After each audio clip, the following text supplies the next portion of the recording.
Graça e paz, queridos, boa noite, como você está? Espero que tudo esteja na santa paz do Senhor, que só Ele pode nos conceder essa paz em tempos tão desafiadores que temos passado nos últimos, desde o ano passado, principalmente nesse ano, e graças a Deus, Ele tem dado um vislumbre aí de grandes melhoras para nós, para a humanidade e para todos, principalmente aqueles que acreditam e creem que o Senhor está no controle de todas as coisas, e mesmo em tempos de guerra, nós estamos dentro e sentindo a paz que excede todo o entendimento, não é verdade? Vamos orar, estamos começando mais esse upgrade. Na verdade é o nosso último upgrade que nós faremos nesse ano. A partir do mês de outubro, mês que vem, nós estaremos propondo uma nova programação para a igreja, que será apresentada agora no final de semana, uma programação que com certeza vai abençoar muito o seu coração. Então hoje, nesse último upgrade, eu quero convidar você na sua casa a orar comigo, pedir para o Senhor estar abençoando esse tempo tão maravilhoso que podemos passar juntos aqui, falando dEle, em nome dEle, por Ele. Vamos orar? Querido Deus, eu te louvo, te agradeço por essa programação, por esse tempo que podemos passar juntos aqui com os meus irmãos, onde o teu evangelho pode entrar dentro dos seus lares, dentro de cada casa, e em nome de Jesus eu te convido, Senhor, para estar com a gente, para estar com cada irmão em sua casa, para estar comigo aqui. Fala conosco, Senhor, nós precisamos ouvir tua voz. Como eu sempre coloco, que se o Senhor não tiver, não tem o porquê a gente estar fazendo uma programação. Por isso eu te convido, Senhor, para estar com a gente, para estar neste momento. Abençoa aquele lar que tem passado por desafios, talvez por escassez, por guerras, problemas, intrigas. Abençoa, Deus, visita cada lar neste momento, visita cada irmão, aqueles que possam estar sobre correntes, aqueles que possam estar amarrados, de alguma forma, emocionalmente falando, espiritualmente, que nesta noite o Senhor venha libertar os seus filhos, para que possamos desfrutar de um relacionamento íntimo e sincero contigo. Eu te agradeço e te louvo por esse tempo. Seja bem-vindo aqui, Pai Santo, em nome de Jesus. Amém. Bom, nesse último upgrade aqui, que nós estamos fazendo nesta quarta-feira, eu quero compartilhar com vocês o tema A Procura do Domínio Próprio. A procura do domínio próprio. Na verdade, o domínio próprio é o grande desafio do ser humano e faz parte do fruto do Espírito. E hoje eu quero compartilhar com você um pouquinho, daqui a pouco a gente vai ler um texto, né? Mas é interessante que eu vou usar hoje o exemplo de Jesus, falar de domínio próprio, usar o próprio exemplo de Jesus. E a gente vê na história que Jesus ele era admirado e respeitado profundamente pelas pessoas. Mas havia um grupo de religiosos que não gostavam dele, não aceitavam o seu ensino, rejeitavam tudo aquilo que ele colocava, tinham aversão ao seu comportamento de amor, tinham aversão ao seu comportamento de tolerância, e por isso constantemente eles estavam à procura de um álibi para poder prender ele, um álibi para poder jogar ele na prisão e até mesmo matá-lo, que era o que eles mais queriam, sem causar uma revolta social. Afinal de contas, a população, as pessoas amavam Jesus, né? E eles tinham que fazer algo um pouquinho diferente. Então, dentro do que nós vamos falar hoje, eles prepararam uma armadilha para Jesus. E nós vamos ver um pouquinho sobre essa armadilha que eles prepararam para Jesus. João 8, de 1 a 11, nós vamos ler esse texto agora. Lembrando que o contexto aqui de tudo é que as autoridades procuravam um meio, os religiosos, de prender Jesus. Por causa da forma que ele ensinava, o amor que ele tinha, a tolerância que ele tinha, eles não davam conta. Mas Jesus, ele arrastava multidões. Vamos ler então, João capítulo 8, de 1 a 11. Versículo 1, Jesus, porém, foi para o Monte das Oliveiras. Ao amanhecer, ele apareceu novamente no templo, onde todo o povo se reuniu ao seu redor, e ele se assentou para ensiná-lo. Os mestres da lei e os fariseus, que eram essas pessoas que procuravam um jeito, né, de matar Jesus, trouxeram-lhe uma mulher surpreendida em adultério, fizeram-na ficar em pé diante de todos. Disseram a Jesus: mestre, essa mulher foi surpreendida em ato de adultério. Versículo 5, na lei, Moisés nos ordena apedrejar tais mulheres. E o Senhor, o que diz? Eles estavam usando essa pergunta como armadilha, a fim de terem uma base para acusá-lo. Mas Jesus inclinou-se e começou a escrever no chão com o dedo. Versículo 7, visto que continuavam a interrogá-lo, ou seja, eles estavam insistindo, né? E Jesus nem aí para eles. Ele se levantou e lhes disse: se algum de vocês estiver sem pecado, seja o primeiro a atirar a pedra nela. O último texto, inclinou-se novamente e continuou escrevendo no chão.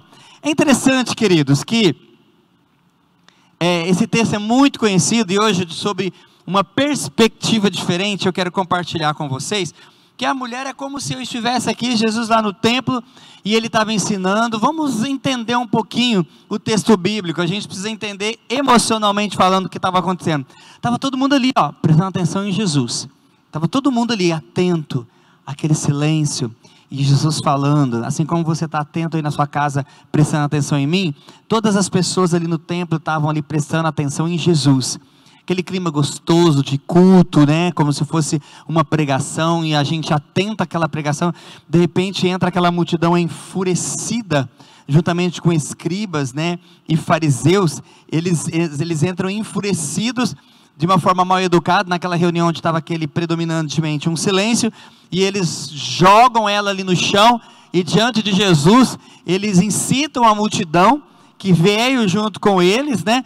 Para poder pôr fogo no negócio ali, né? A pergunta, ela foi feita para incitar a multidão, para que ele fosse apedrejado com ela. Essa era a intenção dos escribas, dos fariseus, as pessoas que estavam ali, os religiosos.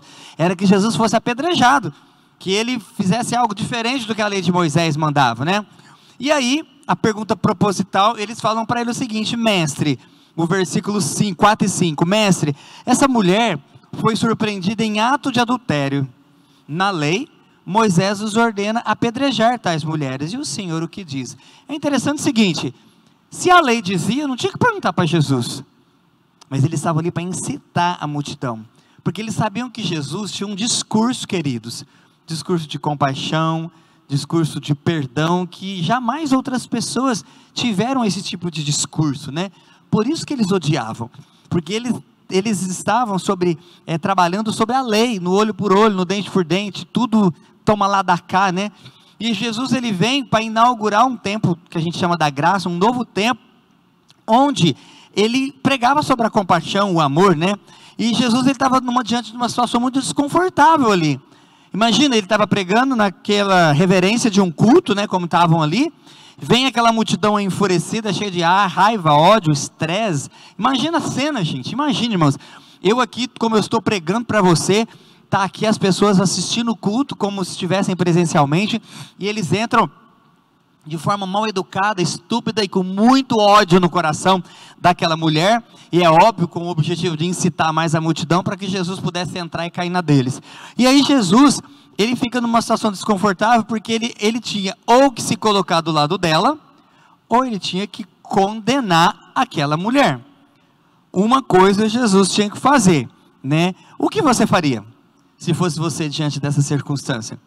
Ele tinha que condenar ela, né, como eu coloquei aqui, ou ele tinha que ficar do lado dela, consequentemente fora, contrário à multidão. Que reação teria se alguém que você ama muito lhe causasse a maior decepção da sua vida? Vamos abrir o leque um pouquinho? Qual é a reação que você teria, ou que você tem tido, ou que você teve, quando alguém causa uma decepção na sua vida? Que reação você tem quando você é contrariado? Quando você é contrariado, quando as pessoas não concordam com você, ou vai contra aquilo que você fala, ou que você pensa. Qual é a reação que você tem quando você fica frustrado? É difícil ser contrariado, irmão. É difícil quando a gente contraria, vai contra a nossa vontade. É difícil. Mas frequentemente, irmãos, nós agimos sem qualquer lucidez nos momentos de tensão. Lembra o nosso tema? A procura do domínio próprio. Nós estamos falando de domínio próprio. E eu estou abrindo um parênteses aqui antes de continuar a história aqui da mulher que foi pega em adultério.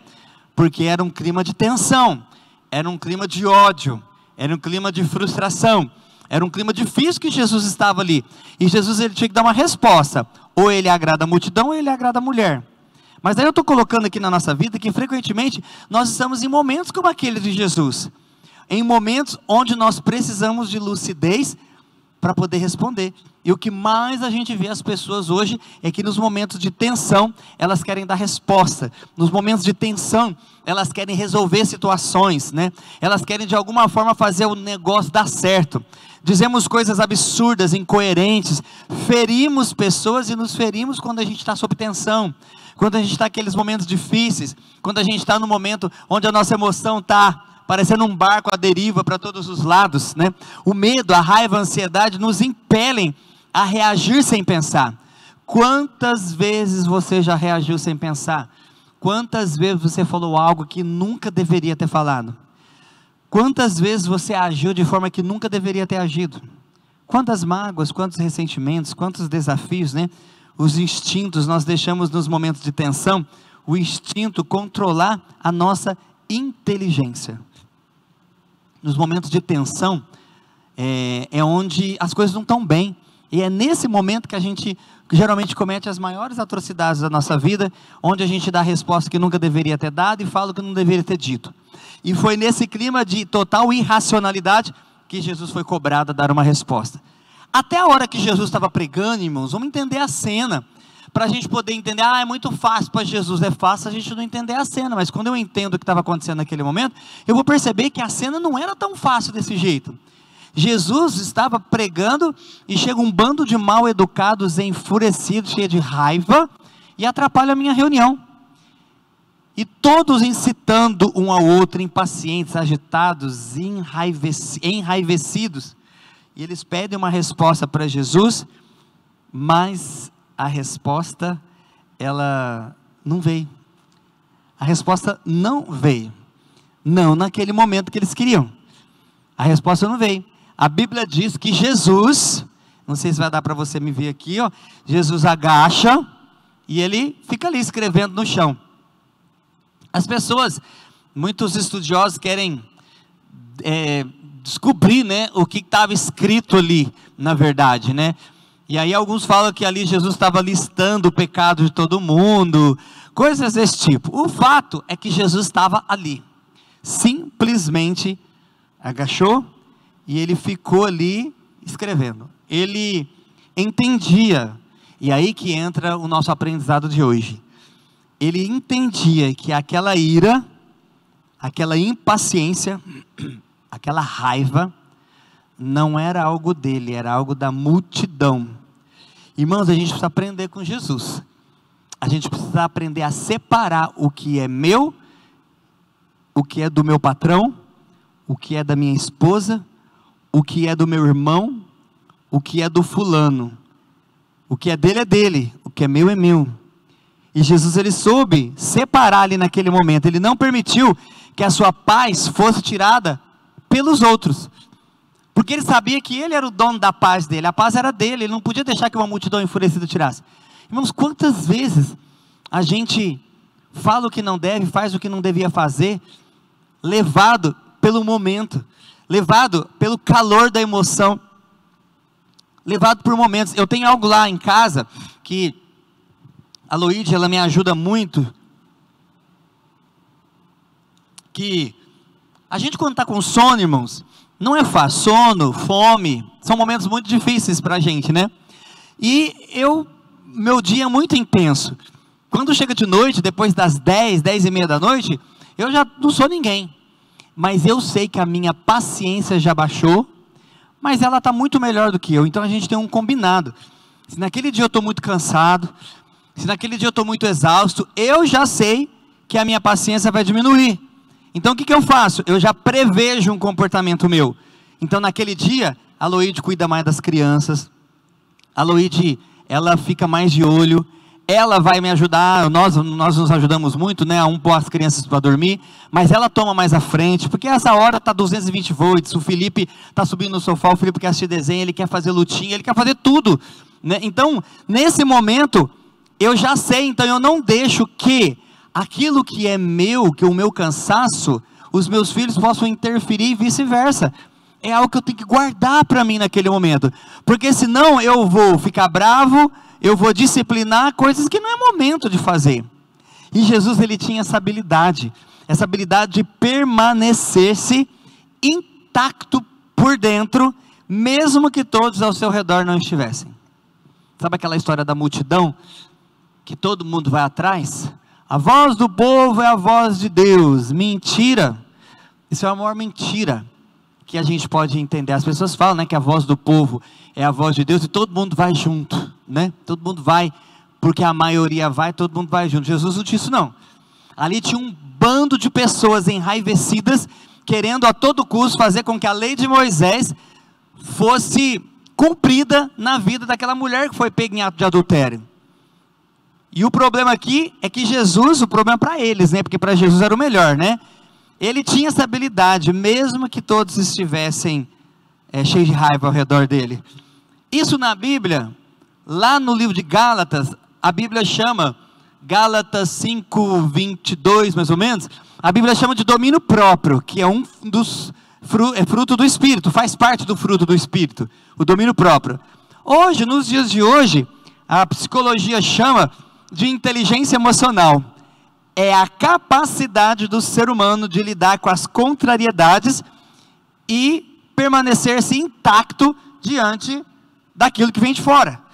A gente precisa aprender com Jesus, né? E Jesus aqui nos dá uma lição, né? O que ele fez diante de grande estresse?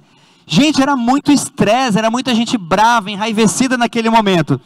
Ele usou uma ferramenta que a gente precisa aprender com ele. É a ferramenta do silêncio. Quem foi que te disse que você sempre precisa dar uma resposta? A gente aprende aí, né? Que tudo a gente precisa falar, tudo precisa dar uma resposta, não importa como, quando, mas tem que dar. E Jesus ensinou diferente. Aqui é a ferramenta do silêncio e nos deu uma grande lição. Revelou que em um clima onde ninguém pensa, a melhor resposta é não dar resposta. Ele simplesmente, como eu fiz aqui, ele agachou, ignorou a multidão, pegou a raiva da multidão e deixou com ela, guardou o seu coração e ficou ali. Eu brinco muito, né, quando eu falo sobre essa passagem aqui na área emocional, como eu estou colocando, sobre o domínio próprio, porque o domínio próprio é um fruto do Espírito e é óbvio que está ligado à nossa vida emocional, né? É interessante que Jesus, eu acho que ele agachou ali, e a ferramenta do silêncio que Jesus usou, é o silêncio com os outros, mas não com ele mesmo. Então eu acho que Jesus estava ali agachado, ali como eu estou aqui, e ele agachou, e naquele momento que ele estava agachado lá, o que ele fez? Eu acho que ele estava perguntando assim para Deus assim: Pai, me ajuda, qual é a resposta que eu vou dar? Qual é a melhor resposta para a multidão? Meu Pai, essa multidão está cheia de raiva. E aí Jesus tinha algo interessante aqui, né? Para falar, quando a gente volta, né, na história bíblica aqui, né, Jesus ele tinha duas alternativas: ou ele concordava com a multidão e mandava apedrejar, ou ele discordava da multidão e não apedrejava ela. Consequentemente, se ele discordasse, ele seria apedrejado juntamente com a multidão. Mas interessante, irmãos, vamos aprender com Jesus. Tão simples, irmão, tão simples. No momento, vou ler de novo essa frase que eu coloquei, né? Jesus nos revela que num clima onde ninguém pensa, a melhor resposta é não dar resposta. Não dê respostas. E aí eu tenho umas dicas aqui. Jesus fez o silêncio, e eu acho que ele fez aquele silêncio com o povo, mas dentro dele ele estava lá: meu Deus, me ajuda, meu Pai, me ajuda, qual a resposta que eu dou? O que eu posso fazer diante dessa circunstância agora? E ele foi pesando os prós e os contras, né? Mas tem momentos, por exemplo, eu tenho pacientes meus, por exemplo, que tem muitas técnicas que eles usam. Por exemplo, quando está nervoso, irritado, para ele ganhar tempo, sabe o que ele faz? Só um minutinho, deixa eu lá beber um copo de água. Aí ele vai lá na cozinha, sai do ambiente estressor, faz aquela longa bebida de água, ou então pede licença, vai no banheiro lá, para seja fazer xixi, lavar a mão, fazer alguma coisa, lavar o rosto, e naquele momento, é um momento onde você está indo lá e falando o seguinte: meu Deus, me dê uma resposta. Olha, nossa, se for depender de mim, eu vou dar um murro na cara dessa pessoa. Ou se depender de mim, eu vou xingar essa pessoa. Ou se depender de mim, essa pessoa é muito difícil, eu não consigo, é muito difícil lidar com ela, a minha vontade é fazer isso ou aquilo. Mas me ajuda, Senhor, me acalma, me ajuda. E tem outras pessoas que vai aguar uma flor, vai beber uma água, sei lá. O que temos que fazer nesse momento é sair do ambiente estressor. E se você não conseguir sair do ambiente estressor, você simplesmente vai fazer como Jesus, ferramenta do silêncio. Ou então vai dizer o seguinte, ó, como eu já fiz, eu não tenho uma resposta para você agora. Você pode esperar um tempo? Talvez eu tenha daqui 1 hora, ou talvez eu tenha para você. Ah não, eu só quero saber agora. Agora eu não tenho. Pronto. É simples assim. Quem foi que ensinou, queridos? Te ensinou que a gente sempre tem que dar uma resposta para a demanda dos outros, para a resposta dos outros, né? O que Jesus fez? Ele nos deu grandes lições. E nunca se esqueça de uma coisa importante, queridos: os nossos maiores erros, os nossos maiores foras, né? Eles não são cometidos quando está tudo bem, quando a gente está vivendo um tempo de paz e de bonança. Pelo contrário, os nossos maiores erros são quando a gente está atravessando vales, quando a gente está atravessando desafios, quando a gente está diante de pessoas problemáticas, quando a gente está diante de pessoas que é difícil lidar com aquela situação. É nesse momento que a gente precisa de fazer o silêncio, a gente precisa sair de cena, fazer algo alternativo. Isso é domínio próprio, é você não dar resposta porque a pessoa quer, você não dá resposta porque você está sentindo que tem que dar. Ou domínio próprio, como diz a Bíblia, ou como a psicologia coloca, inteligência emocional. São nesses momentos que dizemos palavras que nunca deveriam ser ditas. Palavras que a gente se arrependa, que a gente, talvez depois, pode ser que são como penas jogadas ao vento. E talvez depois, por mais que a gente volte atrás, as penas foram espalhadas.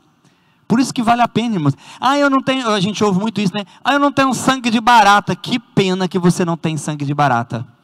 Que pena que você não sabe o princípio bíblico de poder esperar o momento certo para poder falar, se é que vai poder falar. Jesus, ao contrário, ele volta para dentro dele, dominou a atenção dentro dele. Ele não dominou a atenção nas pessoas, né?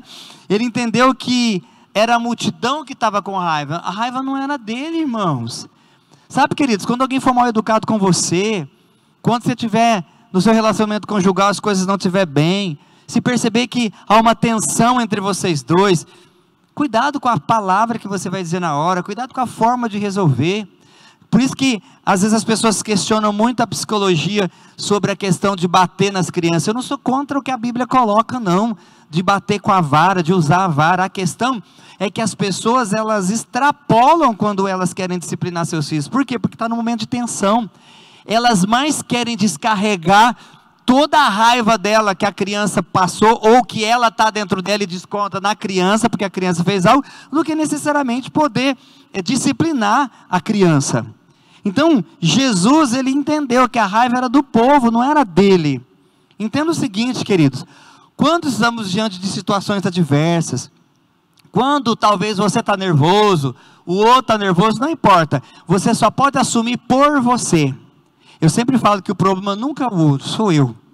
O problema não é a falta de educação do outro até pode ser mal educado, mas sou eu que não estou conseguindo dominar minha ira, minha ansiedade, aí eu descompenso. Mas é muito fácil falar que o outro é mal educado, é muito fácil falar que o outro fez tal coisa. É muito mais desafiador eu assumir que sou eu que não tenho um controle emocional, independente do outro ter ou não, né? Colocar a culpa no outro dói menos. Dói muito menos colocar a culpa no outro. E como dói menos. Então a gente prefere, a gente opta por jogar no outro e justificar a nossa ausência de domínio próprio, a nossa ausência de inteligência emocional. A gente justifica colocando, porque o outro você não conhece a minha esposa. Você não sabe o quanto esse meu filho dá trabalho. Você não sabe o quanto o meu discipulador, ou aquele meu discípulo, aquele irmão da igreja é difícil. Tudo isso pode ser verdade. Mas a questão é que o problema é ele quem tem que resolver o dele. Cabe a mim trabalhar as minhas misérias, trabalhar os meus desafios. E para isso eu não posso deixar que aquilo que é do outro penetre em mim. E aí, voltando à nossa história agora, para a gente fazer um desfecho final. Jesus, ele está lá abaixado, começa a escrever no chão, né? Somente alguém que tem domínio próprio é capaz de controlar a tua mente, o seu corpo, no momento onde eles estão querendo assinar a sua sentença de morte. E Jesus, ele sabia de tudo, que eles estavam querendo assinar a sentença de morte. No entanto, ele não olha para o que eles estavam sentindo. Jesus olha para aquilo que ele precisava procurar uma resposta dentro dele. Irmãos, entenda o seguinte: todas as vezes que você permite que a frustração, a decepção, ou aquilo que o outro faz, entre dentro de você, você passa a ficar cego diante da resolução dos seus problemas, que na verdade talvez nem é seu, e você acaba causando um outro maior. Então a ideia é eu sempre ter esse entendimento de tudo isso que está acontecendo, o que é meu, o que é dele. Diante de toda essa discussão conjugal que eu estou tendo, o que realmente sou eu e o que é ela. Porque o que é ela, ela vai ter que resolver. E eu não posso resolver por ela, eu tenho que resolver aquilo que é meu. No meu trabalho, o que é meu patrão, o que é meu funcionário, o que é ele, o que sou eu. Eu preciso aprender a separar para que aquilo que é do outro não entre aqui dentro. E é o que mais as pessoas fazem, né? Somente alguém que sabe ter um autodomínio, um entendimento de que a escolha está nas suas mãos, não na do outro, é capaz de encontrar um lugar de paz no centro da guerra. Jesus sabia que isso não era dele. Jesus sabia que aquilo ali foi proposital, que eles queriam pegar ele. Mas quantas vezes, irmãos, a gente não tem uma percepção do mundo espiritual, a gente não tem uma percepção das coisas que acontecem ao nosso redor, a gente não tem uma percepção do mundo emocional que a gente vive, que a gente precisa pôr uma rédea, a gente precisa de controlar. Jesus era o ser humano mais livre que existia, e ele expressava essa liberdade em suas atitudes coerentes, que não eram baseadas em sentimentos, mas no que era correto de se fazer. E Jesus era perfeito nisso. E aí vem a resposta. Jesus simplesmente, depois de um tempo que eles insistem, né? Eles insistem novamente com Jesus, porque Jesus não estava dando a mínima para aquela ira, para aquele estresse, para tudo aquilo dele, porque Jesus estava dentro do mundo dele. E aí Jesus vem a resposta, né, de João 8:7. A pergunta foi: mestre, esta mulher foi pega em adultério. A lei diz que ela deve ser apedrejada. E o Senhor, o que o Senhor diz? Era uma pegadinha. E aí Jesus, ele pensa e dá uma resposta. Agora olha só, queridos, se Jesus, por isso que a situação de Jesus não era uma situação fácil, ele precisava de tempo, ele precisava de domínio próprio, ele precisava de inteligência emocional para ele poder ter a resposta certa naquele momento, porque a vida dele estava em jogo. Então se Jesus fala o seguinte: pode apedrejar ela, a lei de Moisés não disse que era para apedrejar? Apedreja, ué. O que estava acontecendo aqui? Jesus estava indo contra tudo aquilo que ele pregava, a lei do amor, da compaixão, né, do perdão. Ele iria contra tudo o que ele ensinava, e todo mundo estava vendo ali. Por isso que era uma pegadinha. Porém, se Jesus falar o seguinte: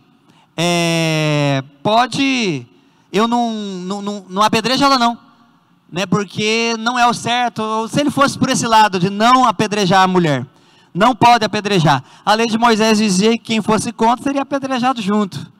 Então, de todos os jeitos, era uma pegadinha, porque ele não poderia ir contra ele mesmo, mas ele também não poderia ir contra a multidão. Então, irmãos, nesse momento, Jesus usa a ferramenta do silêncio, porque ele precisava de uma resposta. Vamos abrir um parênteses aqui. Quantas vezes eu e você estamos diante de situações tão difíceis, que nós precisamos de uma resposta, e a gente precisa buscar a resposta em Deus. A gente precisa acalmar, como diz a Bíblia, né? Silêncio, e vede o livramento que Deus nos dará neste dia. Vede o livramento que Deus nos dará. A gente tem que esperar em Deus, e esperar que Deus nos dê sabedoria diante de algumas situações, que Deus nos dê sabedoria diante de alguns determinados momentos da nossa vida. Porque sabe o que acontece, queridos? Nós fazemos atrocidades, nós falamos o que não deve nesses momentos, e Jesus nos ensina, e aí ele vem com uma resposta: se algum de vocês estiver sem pecado, seja o primeiro a tirar a pedra. Todo mundo conhece esse texto, né? E ele não para por aí. Como se não bastasse, ele fala isso: se alguém de vós estiver sem pecado, seja o primeiro a tirar a pedra. E a Bíblia diz lá em João 8:8 que ele inclinou-se novamente, e eu vou fazer isso, ele inclinou-se novamente e continuou escrevendo no chão. Ele se inclina novamente e continua escrevendo no chão. Sabe por quê? Ele não estava dando a mínima para a raiva deles, ele não estava dando a mínima para o estresse deles, para a ira deles. Sabe o que Jesus estava dando a mínima? Para aquilo que ele tinha aprendido em Deus. E ele simplesmente continuou escrevendo, continuou sem total preocupação com o que estavam pensando nele. Ele entendia que o descontrole era da multidão, não era dele. Ele se conhecia de uma forma tão profunda, por isso não se deixou influenciar por aqueles que eram de fora, pelas pessoas da multidão. Irmãos, a gente precisa aprender com Jesus. Para de ficar se deixando influenciar pelo que as pessoas dizem, pelo que as pessoas falam. E aí a gente vai além. Para de se deixar influenciar por esse mundo podre que a gente vive, que não tem nada para nos oferecer, nada de bom, que preste, principalmente no que diz respeito à vida com Deus, no que diz respeito à índole, né? Não tem. Então pare, vamos fazer como Jesus. A multidão, as pessoas pensam o que elas quiserem pensar. Eu penso como a Bíblia diz que eu devo pensar. Numa discussão, num conglomerado de pessoas, todo mundo junto. A minha filha, Júlia, ela tem 11 anos, vai fazer 12 agora, semana que vem. E desde pequenininha, já do sexto ano, ela passa os seus desafios das pessoas ridicularizarem ela, porque falam que ela é a certinha, que ela é a crentinha. E eu tenho ensinado ela a mostrar para os amiguinhos dela e se defender diante disso, e mostrar a fé dela. No entanto, ela precisa de mostrar quem é ela. E aí, pai e mãe, vem aí um parênteses aqui, fica de olho nos seus filhos, para que eles não vendam a fé dele nesse momento, e aí é nesse momento que eles têm que mostrar quem eles são em Deus. A multidão, os amigos não podem atrapalhar, impedir eles de buscar Deus, assim como você. E Jesus tinha certeza que ele tinha tomado a atitude mais coerente, mais correta naquele momento. Por isso, ele descansou. Agora, naquele momento, aconteceu algumas coisas. Jesus autorizou a atirar pedra. Porque ele não falou que não era para tirar pedra. Ele autorizou, mas ele mudou a base de julgamento. A base de julgamento, eles tiveram que pensar antes de reagir. Então, ao invés de julgar a mulher, eles tinham que julgar primeiro eles, para depois poder apedrejar a mulher. Gente do céu, ele foi profundo. Mas só alguém que consegue se desligar daqui, buscar em Deus a sabedoria, para poder ter uma resposta. Eles tiveram que avaliar as suas próprias histórias primeiro, para depois julgar ela. No início veio uma multidão julgando aquela mulher, porque ela era uma adúltera, e sem olhar para mais nada, e Jesus simplesmente fala para eles o seguinte: aquele que tivesse em pecado, atire a pedra. Jesus falou: pode atirar, pode apedrejar, mas porém antes de apedrejar, olha se você tem autoridade para poder fazer isso, porque no momento do fervor, no momento tudo, ninguém olha nada, as pessoas vão e faz e depois se arrepende, que era o que aquela multidão estava fazendo. Se a pergunta fosse dirigida aos discípulos, Jesus, os discípulos com certeza tinha mandado exterminar aquela mulher, ou talvez você e eu, porque não teríamos essa sabedoria, né? Mas aí eles viram Jesus navegar nessas águas tranquilas dentro dele mesmo, né? Através do domínio próprio, mesmo em uma situação tão difícil, uma situação tão no limite. Muitas vezes, irmãos, a gente está como Jesus, no limite das coisas. A gente está no limite. E a gente precisa parar de justificar. Ai, porque foi difícil. Ai, porque não me deram alternativa. Ah, porque naquele momento, na hora do nervosismo, a gente fala, né? Isso é desculpa para quem não tem domínio próprio, para quem não tem inteligência emocional. É preciso se conhecer de forma mais profunda, para que as nossas ações sejam coerentes, sejam sábias, coerentes com aquilo que a Bíblia diz, coerentes com a nossa vida com Deus. Domingo falamos muito sobre isso, temos estudado Efésios, falamos sobre a vivência do cristianismo hoje, falamos um pouquinho até sobre a mentira, né? E aqui está o seguinte: eu preciso me conhecer, eu preciso saber quem eu sou, e quem eu sou tem que condizer com o que a Bíblia diz que eu sou, e eu tenho que parar de ficar dando desculpa porque foi difícil, não foi legal, naquele momento, mas também é difícil essas horas, né? Não é difícil não, é porque não tem domínio próprio mesmo, é porque não busca em Deus ajuda, porque não busca saída em Deus. E Jesus, ele não pode ser apenas nosso modelo teórico. É lindo de se admirar, nossa, Jesus tem um domínio próprio fabuloso, nossa, que maravilhoso, que lindo, mas ele é um modelo para a gente perseguir, e é um modelo para a gente seguir. Jesus, ele não pode, nós temos que parar de dar justificativas aos nossos erros e fraquezas, colocando a culpa no outro, por conta da má conduta do outro, e assumir e enfrentar que muitas vezes, irmãos, somos impulsivos e precisamos melhorar na impulsividade, precisamos melhorar na intolerância, né? Isso, Quando a gente age com tolerância, quando a gente age com domínio próprio, é uma atitude mais honrosa que um cristão pode ter. Tem atitudes inusitadas, atitudes onde você olha e vê, realmente eu estou seguindo a Bíblia. Ontem no meu PG eu falei isso, né? Que Paulo, interessante que Paulo, ele falou assim, olha, podem me seguir, o meu modelo, porque eu sigo a Cristo. Em outras palavras, na Bíblia ele diz, sejam meus imitadores, como eu sou de Cristo. Paulo diz o seguinte, se você seguir o que eu estou falando, o que eu estou dizendo, esteja certo que você está fazendo o que Jesus mandou fazer. Olha a segurança dele. Ele não tinha um modelo teórico de Jesus, ele tinha um modelo prático. E a melhor maneira da gente desarmar o outro, né, seja o agressor, né, é abrir a nossa inteligência e surpreender essa pessoa, seja com silêncio, com elogio, com uma atitude inusitada, né? Então, da próxima vez que você estiver numa situação constrangedora, não se obrigue a dar uma resposta. Treine a amizade com o silêncio, treine as saídas pela tangente, respire um ar puro para ver se você consegue uma resposta diante da situação. Para de ser impulsivo, ninguém é obrigado a dar uma resposta imediata, né? E as pessoas respondem na ausência total de domínio próprio e ficam se escondendo em justificativas vãs, para não dizer que não tem domínio próprio, e sempre tentando culpar o outro, né? A nossa meta é perseguir o exemplo de Jesus, custe o que custar. Mas para isso, queridos, a gente precisa conhecer a nós mesmos, para a gente conhecer as nossas limitações. Tem muita gente que fica andando no limite. Por exemplo, eu estou aqui na escada, eu saí de longe e fui para o limite. As pessoas andam muito no momento, a qualquer momento elas podem cair. Elas andam muito no limite nos relacionamentos, no limite nas formas que elas estão lidando com os outros. A gente tem que sair um pouquinho de longe do limite, né? Treine, persista, se esforce pela sua fé. Se esforce para você alcançar um nível de domínio próprio, onde você pare de envergonhar o nome de Deus. E traga para Jesus, né? Alegria. Traga para Jesus aquela coisa que ele olha e fala assim, meu filho amado, que prazer que eu tenho em você. Que prazer que eu tenho em ver que você tem domínio próprio, né? Não deixe sua paz ser roubada pelo outro. A paz é sua.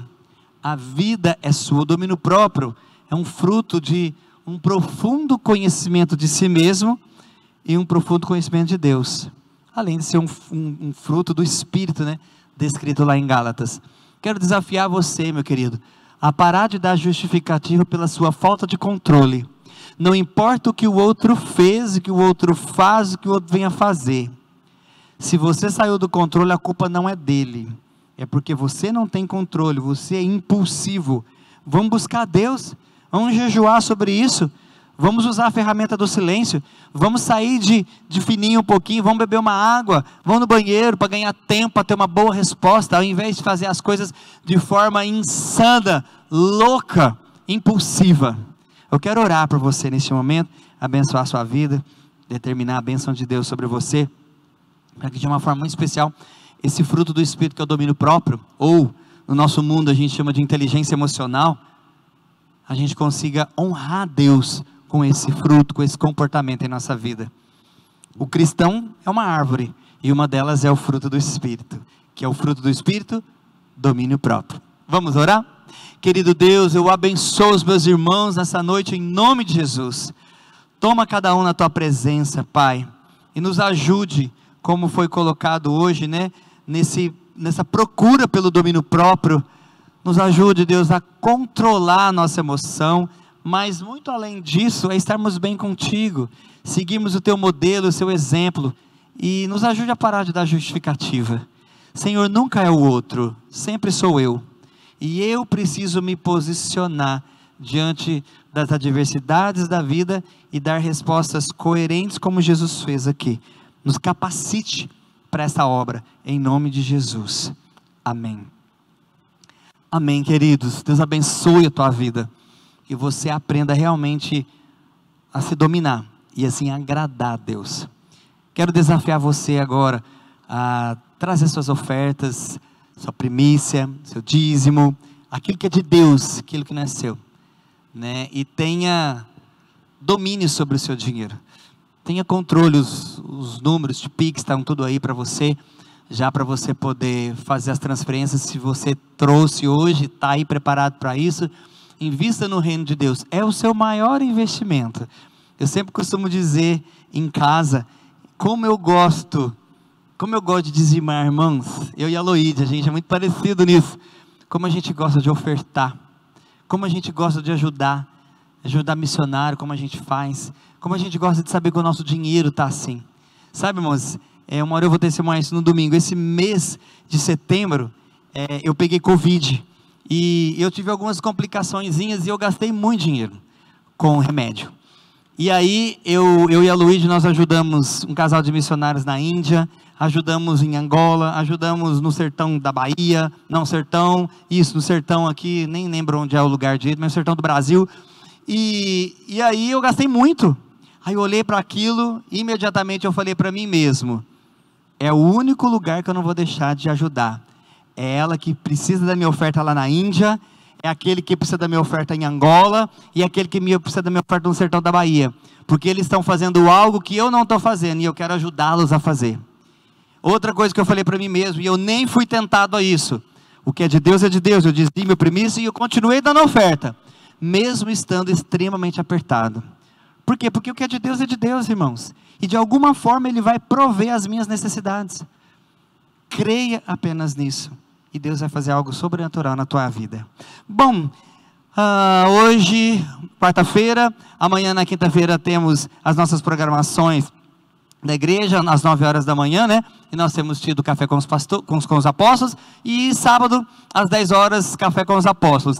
À noite, nós temos às 19 horas o Connect Casais, nossa primeira reunião com os casais e jovens da igreja. Você está convidado, às 19 horas, e 21 horas nós vamos fazer, aqui no salão de cima, um jantar muito gostoso.